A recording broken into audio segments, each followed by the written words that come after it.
다음은 의료기관에 대한 내용이에요.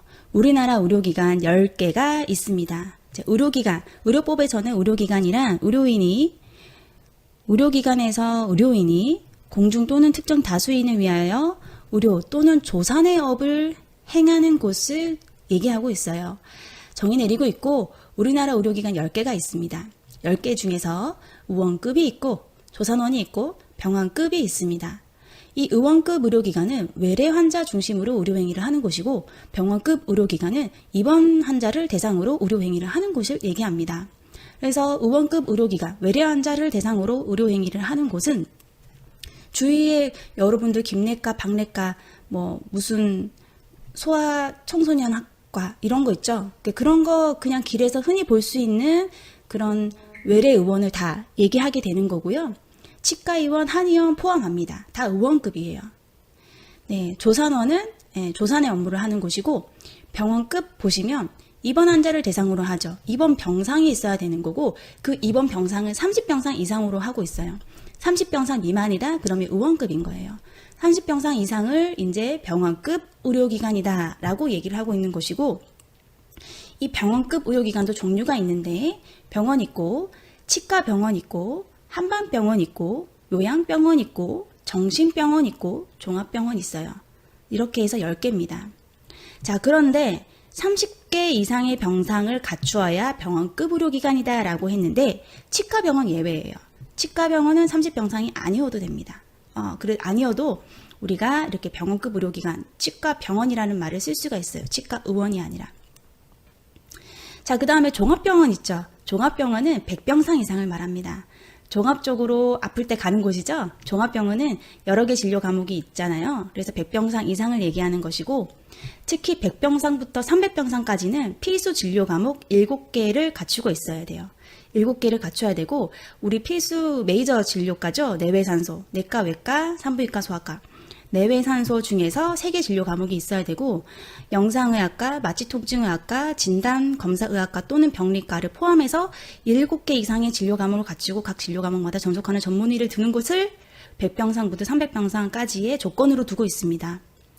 그럼 300병상을 초과하는 경우에는 그때는 필수 진료 과목 2개가 늘어요. 그래서 9개를 갖춰야 되는데 그 내외산소 역마진병 그대로 가는 거고 거기에다가 정신건강의학과, 치과를 포함하여서 9개 이상의 진료 과목을 갖추고 각 진료 과목마다 전속하는 전문의를 두는 곳을 300병상 이상으로 보고 있습니다.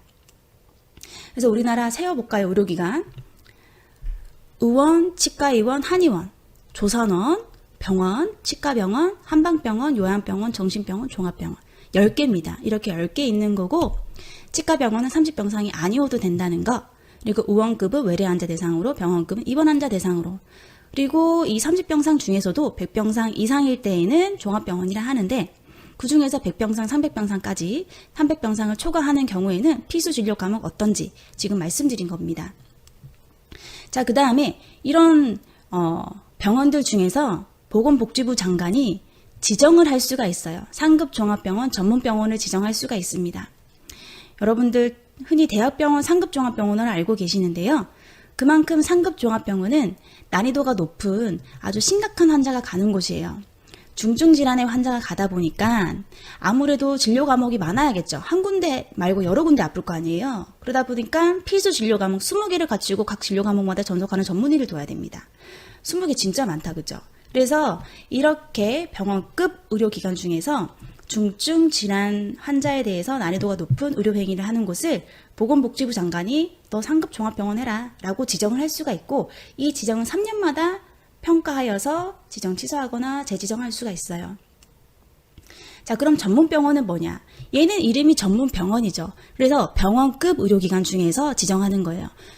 상급 종합병원은 종합병원이니까 종합병원급 의료기관 중에서 지정을 하는 거라면 전문병원은 병원급 의료기관 중에서 보건복지부 장관이 특정 질환에 대해서 난이도가 높은 의료행위를 하는 곳, 특정 과목, 특정 질환, 예를 들어서 무릎, 안과 수술 이런 거에 대해서 좀 잘한다, 특정 질환에 대해서, 특정 과목에 대해서 잘 진료하는구나 라고 하면 전문병원으로 지정할 수가 있고 3년마다 평가 실시하는 건 동일합니다.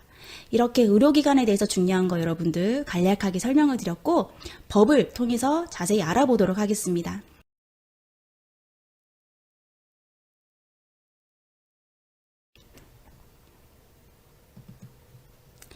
여러분 법을 항상 저는 이제 이렇게 요약한 위주로 요약을 해서 중요한 부분 위주로 발췌를 해서 이렇게 실어 놓은 것이고요.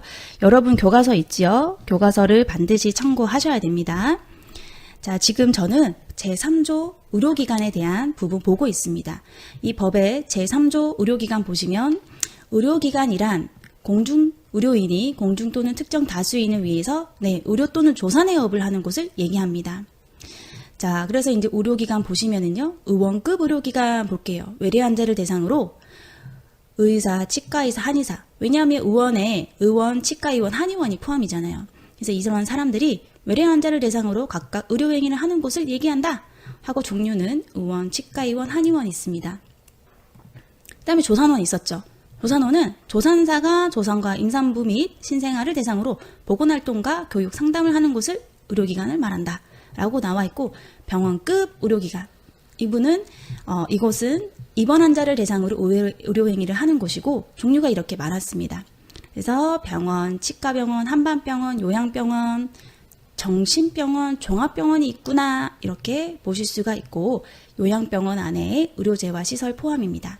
이전의 법에서는 정신병원까지 포함이 되었었는데 정신병원이 나와서 이제 우리나라 의료기관은 9개가 아니라 10개 되어 있는 거고, 이렇게 여러분들 의원급 의료기관, 병원급 의료기관 구분을 하시면 되겠습니다. 법 제3조의 2 자세히 보시면 병원, 치과병원, 한방병원, 요양병원, 즉 병원이라는 것은, 의원이 아니라 병원이라는 것은 30개 이상의 병상을 갖추는 곳이다 라고 얘기를 하고 있는 겁니다. 자, 그런데 여기에 병원, 한방병원만 해당한다 라고 나와 있어요. 병원, 한방병원만 해당한다. 치과병원 없죠. 요양병원 없고. 단 요양병원은 요양병상이 있어요. 그래서 요양병상이 있기 때문에 요양병원은 아니고, 이 30개 이상의 요양병상을 갖추면 요양병원, 그러니까 병상이라는 단어가 다른 거지 이 30개는 아니거든요. 그래서 이 30개 이상의 병상에 해당하지 않은 것은 여기에 적혀 있지 않은 치과병원이 됩니다. 그래서 치과병원은 30개 이상의 병상이 필요 없다. 20개가 있어도 치과병원이라는 말을 쓸 수 있다. 이렇게 해석할 수가 있겠습니다. 네, 이제는 종합병원 보도록 하겠습니다. 종합병원은 몇 병상 이상이었나요? 100병상 이상이었죠. 100병상 이상을 갖추는 곳이고요. 100병상부터는 이제는 조건이 있는데, 100병상부터 300병상 이하까지는 여기 나와 있어요. 내외산소. 내외산소를 우리 메이저과라고 하거든요. 내외산소 중에 3개 진료 과목. 그 다음에 영상의학과, 마취통증의학과, 진단검사의학과 또는 병리과 포함해서 7개 이상 진료 과목을 갖추고 각 진료 과목마다 전속하는 전문의를 둬야 됩니다. 300병상을 초과하는 경우에는 이 내외산소, 역마진병은 똑같았는데 정신건강의학과, 치과를 추가가 됐다. 요 2개과가. 그래서 요 2개를 포함해서 9개 이상의 진료 과목을 갖추고 전속하는 전문의를 두면 이 300병상을 초과할 수가 있습니다. 그래서 요 조건들 살펴보시면 되겠습니다. 다음에는 상급 종합병원, 전문병원에 대한 지정에 대한 내용이고, 관련해서 이제 문제가 또 나왔던 적이 있죠. 그래서 살펴보도록 하시면 상급 종합병원, 전문병원 이 둘 다 지정할 수 있는 지정권자는 보건복지부 장관이에요. 보건복지부 장관이 지정을 하는 것이고, 이 상급 종합병원의 경우에는 종합병원 중에서예요. 병원 중에서가 아니라 종합병원 중에서 중증 질환에 대하여 난이도가 높은 의료행위를 하는 곳을 상급 종합병원으로 지정할 수가 있는 겁니다. 그 조건이 우리가 20개 이상의 진료 과목을 갖춰야 되고, 그 전문의가 되려는 자를 수련시키는 기관이어야 되고, 관련된 인력, 시설, 장비 등이 있어야 됩니다. 자, 그래서 요거 놓치기 쉬운데요. 전문의가 되려는 자를 수련을 시키는 기관, 이건 전문병원 아니고 상급 종합병원 얘기하는 것입니다. 자, 그리고 전문병원도 그런데 상급 종합병원도 같이 이 3년마다 평가하여 재지정하거나 지정을 취소할 수 있다. 이렇게 한번 확인해 볼 수가 있고요. 전문병원 보겠습니다. 마찬가지로 지정권자는 복지부 장관이고요. 이번에는 병원급 의료기관 중에서 특정 진료 과목, 특정 질환에 대해서 난이도가 높은 의료행위를 하는 곳을 전문병원으로 지정을 하는 것을 얘기합니다.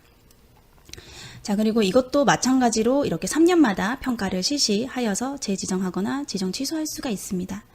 자, 이렇게 해서 하면은 총칙에 대해서는 문제를 지금 중요한 부분을 다 다뤘고 문제를 풀어보실 수가 있습니다. 같이 풀어보겠습니다. 간호사의 임무 중에 대통령령으로 정하는 보건활동은 무엇인가?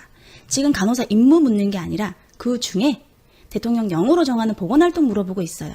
그래서 일단 문제 풀어보시면 보건지도 아니죠. 땡. 간호 요구자에 대한 교육은 없었습니다. 땡. 결핵 예방법에 따른 보건활동 맞았다 그죠? 3번 맞고요.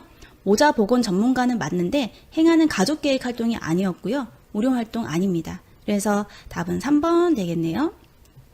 2번 전문병원에 관한 설명으로 옳은 것은 전문병원은 문제가 나온 적은 없지만 상급종합병원 나올 때 같이 나와요. 전문병원 또 나올 수도 있지. 그래서 우리 같이 공부해 보시면 1번 종합병원급 의료기관 중에서 틀렸죠. 병원급 의료기관 중에서 보건복지부 장관이 지정한다. 2번 전문의가 되려는 자를 수련시키는 기관이어야 된다. 이건 상급 종합병원 얘기하는 거죠. 그 다음에 5년마다 평가하여 재지정하거나 지정 취소할 수 있다. 5년이면 여러분들 세월이 얼마나 긴데요. 한 번 지정해서 5년을 써먹겠다는 거예요. 아니지. 3년입니다. 3년. 자, 그 다음에 20개 이상의 진료 과목을 갖추고 전속하는 전문의를 두어야 된다. 이렇게 많은 진료 과목을 갖춘 것은 상급 종합병원이었습니다. 네, 전문병원은 5번 특정 질환에 대하여 난이도가 높은 의료행위를 하는 병원을 얘기하는 거죠. 그래서 답은 5번이었습니다. 3번 문제, 전문병원으로 지정이 될 수 없는 곳은? 자, 전문병원은 병원급 의료기관 중에서 지정하는 거죠. 우리 골라볼까요? 병원, 다 병원이야. 근데 조선원은 병원급 의료기관이 아니죠. 답은 2번 되겠습니다.